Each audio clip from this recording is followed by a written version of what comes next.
Halo Sobat Mahasiswa, kali ini saya akan memberikan tutorial literasi informasi.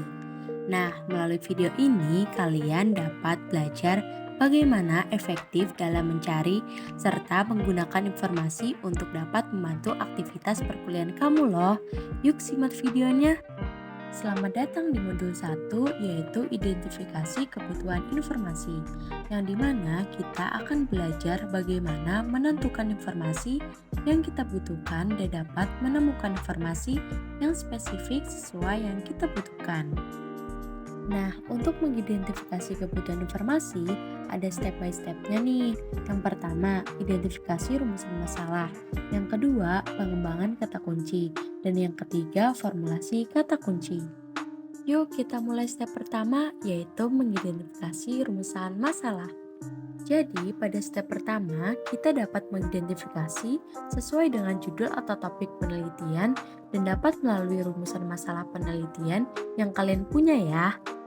Kemudian, kalian tentukan kata kunci dari penelitian tersebut. Sebagai contoh, terdapat judul penelitian yaitu pengaruh media sosial terhadap kesehatan mental remaja. Nah, dari judul tersebut, terdapat dua kata kunci utama yaitu media sosial dan kesehatan mental. Dari kata kunci tersebut digunakan sebagai modal untuk melakukan proses pencarian informasi berupa literatur atau sumber referensi ilmiah yang dibutuhkan untuk menjawab rumusan masalah penelitian. Akan tetapi, jika menggunakan dua kata kunci saja, dapat menghasilkan temuan yang kurang spesifik. Oleh karena itu, dua kata kunci tersebut harus dikembangkan agar menghasilkan informasi yang sesuai dengan kebutuhan kita ya. Kira-kira gimana ya cara pengembangan kata kunci? Yuk simak step berikutnya. Step yang kedua yaitu pengembangan kata kunci utama yang telah ditetapkan pada step sebelumnya. Jadi, dalam proses pengembangan kata kunci, terdapat tiga cara nih. Yang pertama, thesaurus. Yang kedua, mencari sinonim. Dan yang ketiga, mencari anonim. Nah, jadi thesaurus sendiri memiliki tiga jenis hubungan. Jenis hubungan yang pertama yaitu setara atau sinonim, yaitu hubungan ini terjadi ketika dua kata atau lebih memiliki arti yang sangat mirip atau sama. Sebagai contoh, cerdas dan pintar.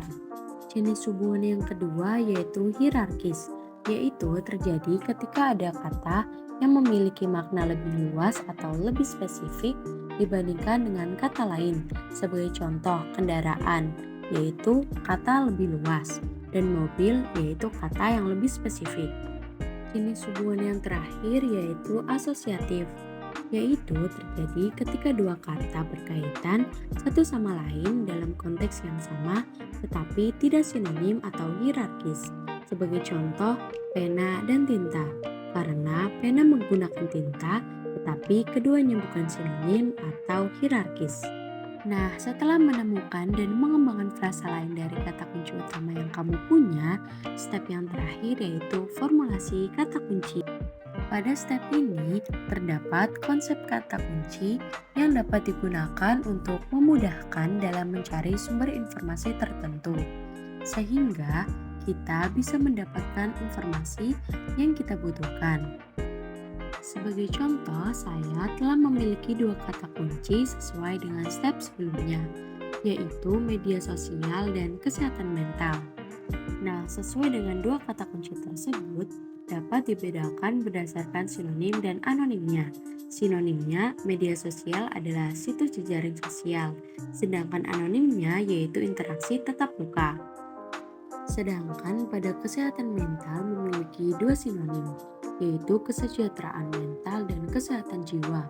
Selain sinonim, kita juga dapat membedakan kata kunci tersebut, yaitu kesehatan mental berdasarkan asosiatifnya atau yang memiliki hubungan dengan kata kunci tersebut.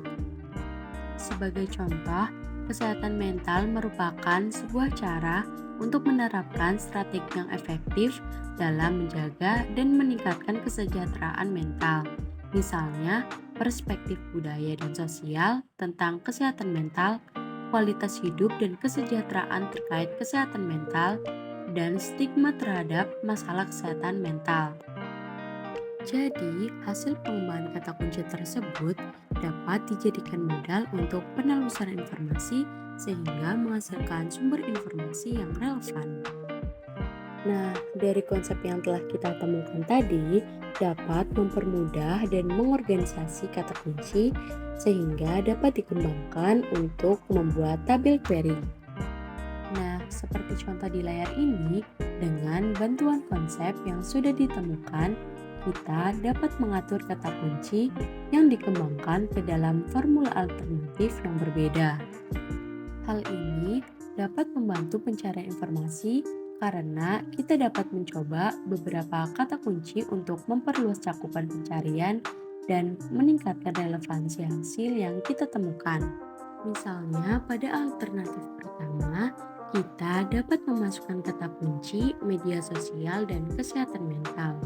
Apabila kamu ingin mencari sumber informasi yang lebih spesifik, maka kamu dapat menggunakan alternatif kedua, yaitu situs jejaring sosial dan kesejahteraan mental. Atau kamu dapat mengkombinasikan dengan mensilakan setiap kata kunci tersebut sehingga kamu dapat menemukan sumber tertulis yang kamu inginkan. Oke semuanya, cukup segitu dulu penjelasan tentang bagaimana mengidentifikasi kebutuhan informasi. Ingatlah bahwa ini adalah langkah awal dalam aktivitas pencarian informasi dan penggunaan informasi. Nah, selanjutnya terdapat pembahasan mengenai modul 2, modul 3, dan modul 4. Sampai jumpa di video berikutnya. Terima kasih sudah menonton.